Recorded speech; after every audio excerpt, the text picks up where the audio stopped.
Namaste to all. Many of you have been asking me a question that you are saying that God is formless. So, if the God is formless, how do we worship that God? Today, we worship God by going to temple, offering milk or curd or honey, etc., for Abhisheka, etc. So, if God is formless, how do we worship Almighty God? That's a very good question, but we have to understand the fundamental principle of Almighty God, which is in Vedas, that God does not have a form. God says, Na tasya pratima asti yasya nama te mahadyashah. That God does not have a photograph, does not have a form, does not have a statue, etc. So we cannot worship Almighty God by statue. Some could even argue that God is omnipresent, so any shape you can imagine is God's shape. Omnipresent means God is different than the place where God is present. God is inside this universe as omnipresence. God is not universe. God is not a statue. We cannot imagine God to be a statue and worship Almighty God. This is what God is condemning in Vedas. So how do we worship Almighty God? Worship, first of all, the meaning of worship is giving respect. Worship is puja in Sanskrit. Puja means giving respect to the words of Almighty God, to the knowledge of Almighty God. Giving respect to words of Almighty God is giving respect to Vedas and following what Vedas has told to how to worship Almighty God. So in Samaveda mantra, God says that you have to worship Dosha Vasta Dive Namo Baranta Ye Masi. That means we have to say namaskar to Almighty God. We have to worship that Almighty God by doing Advaraha, doing Yajna every day, twice, morning and evening. Every day we should worship Almighty God by offering ahutis in the burning fire. Why? This ahuti is not going to go to God, but this ahuti God accepts as a worship, because by putting ahuti in the burning fire, we are doing good to the whole universe. There are many mantras in Samveda which speaks about the benefits of Yajna. I have also made another video. You can see in the YouTube channel under the playlist Yajna. What are the benefits of doing Yajna? So when we give benefit to the whole world, God is pleased with us. That is why God accepts this as a worship. And the next way of worshipping Almighty God is to do name jap. Name jap means chanting the holy name of God or chanting the name of God Om. By holy name, I mean that the name which is given by Acharya when we take Diksha from an Acharya. Again, Acharya is not any Guru, any Rishi, anyone who calls themselves as Swami. Acharya is the one who has realized Almighty God in Samadhi.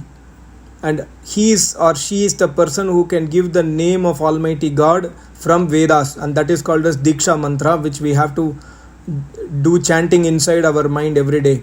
There is a deep meaning inside that. And God has told in Samaveda that Te Nama Vivakami, that you have to chant the name of Almighty God, which you got from Diksha or which is Om in Vedas. And the other way of worship or other worship in Vedas God has mentioned is Ashtanga Yoga philosophy, following Ashtanga Yoga in the life.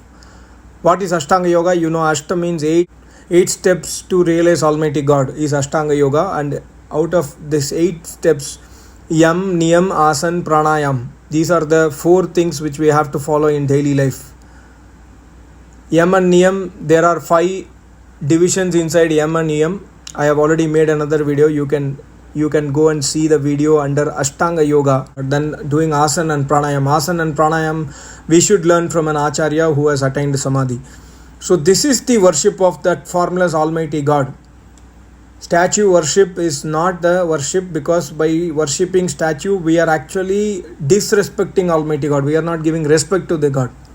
So these fundamentals have to be very clearly understood. Otherwise we will be stuck in illusion. There are many people who say that you guys are saying anti-Sanatan Dharma. This is not Sanatan Dharma. This is called, what I am saying now is the real Sanatan Dharma, which is described in the Vedas. And many of you have been repeatedly asking that the famous mutts in India, each and every latest Swami or the Swamiji who lived, who has gone heavenly abode, Those people never spoke about this kind of worship. Those people always told temple worship. But why you are saying against them? I don't want to comment if they are right or wrong, but the fundamental law of Almighty God in Vedas is this. And this is the same worship which was followed by our great people, great Rishi Munis like Vyas Muni, like Sri Krishna Maharaj, like Sri Ram. All the ancient Rishi Munis followed this worship. If you read Ramayana and Mahabharata original scripts, not the current TV scripts, what we see in TV serials. If you read the original scripts, we will understand this is the worship of Almighty God. And there is a new organization which says that you have to do only Krishna Bhakti. This is Kalyuga. Only chanting the name of Krishna is enough because Krishna is the ultimate God. This is never told by Almighty God in the Vedas. Krishna is not the ultimate God. Krishna learnt Vedas from his Acharya and he attained Samadhi. He was a great yogi. But Krishna also worshipped the Almighty God of Vedas only.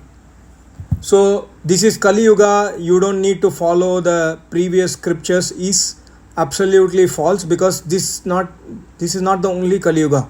We are in the 7th Manvantar. Each Manvantar has got 71 Chaturyugi. In one Chaturyugi there is one Kali Yuga. That means 6 Chaturyugi has passed. 6 into 71 times Kali Yuga. Approximately 400 and whatever it is. 400 plus times Kali Yuga has already passed. And the worship of Almighty God never changed in any of the Yuga. So in this Yuga also we have to worship the Almighty God as per Vedas only. There is no shortcut made by Almighty God that this is Kali Yuga, just chant Ram Ram Krishna Krishna, you can attain peace or Samadhi or Moksha. No, it's impossible. God's rules are ever unchangeable as told by Almighty God in Rig Veda 3rd Mandal. So we have to obey the Almighty God to worship Him. And serving the Acharya is also worship of Almighty God because God has told in Vedas to serve the Acharya, serve the parents, serve the nations. So when we do pious deeds as per Vedas in everyday life, that is also a worship of Almighty God. If you have any queries, you can try to contact me in the YouTube channel or you can message me in Facebook. I will meet you soon in another audio or video. Thank you so much. Namaste. Om.